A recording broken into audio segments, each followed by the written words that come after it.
Veolia a repris le marché d'exploitation du site de Romainville en 2016. Bien que les indicateurs sécurité, sociaux soient tous au vert, nous avions plusieurs éléments qui nous ont amenés à très rapidement mettre en place une démarche pour travailler sur la santé et le bien-être de nos collaborateurs.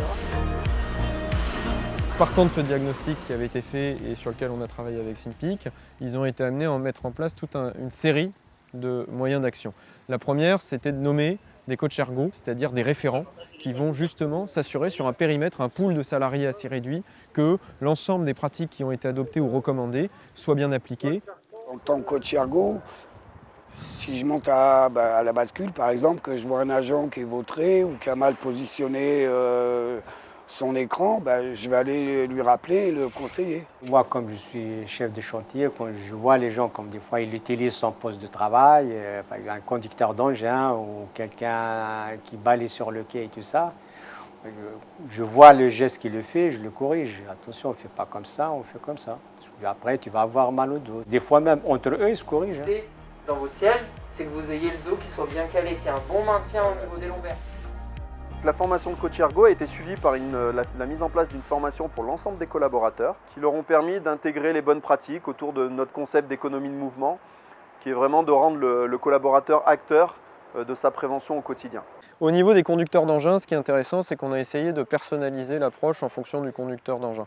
Donc on a été amené à apporter des modifications pour chacun d'entre eux au niveau du réglage du siège. On a été amené également à bien positionner l'accoudoir et donc ces conducteurs d'engins ont chacun une sorte de feuille de route à suivre en fonction de leur posture, de leur anatomie, de leurs caractéristiques pour justement faire en sorte que là aussi, ça soit le moins douloureux possible. Ensuite, ils ont effectué le diagnostic Active & You qui permet vraiment de pouvoir avoir un bilan personnalisé, de leur apporter des recommandations sur leur hygiène de vie globale. Et ensuite, ils ont participé à un ensemble de tests fonctionnels sur la mobilité, l'équilibre, la tonicité justement de l'ensemble du corps et qui a permis justement de pouvoir cibler le programme aussi École du dos.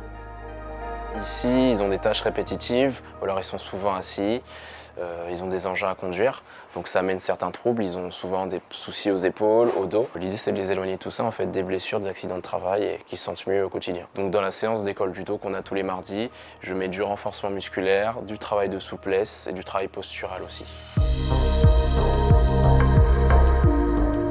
Je fais travailler un peu le corps, le dos, les muscles, les cuisses, voilà, ça fait des bien franchement honnêtement. J'ai moins de fatigue et j'ai envie de travailler, j'ai envie de bouger. Quand on fait le sport quand même, ça fait du bien. Pour la tête, pour la fatigue, tout.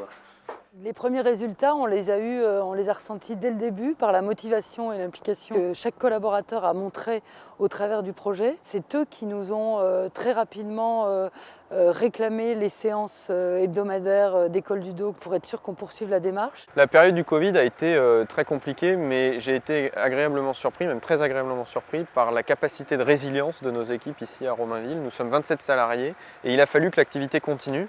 Et c'est toute l'importance de la venue de Synpic aujourd'hui sur notre site de Romainville, c'est de faire un bilan de ce qui a été fait au cours de ces dernières années, mais également un bilan pour savoir finalement quel est l'impact que le contexte pandémique au cours duquel on a travaillé a eu directement sur nos salariés et qu'est-ce qu'on doit ajuster et régler pour justement intégrer à cette nouvelle normalité les gestes et postures essentiels.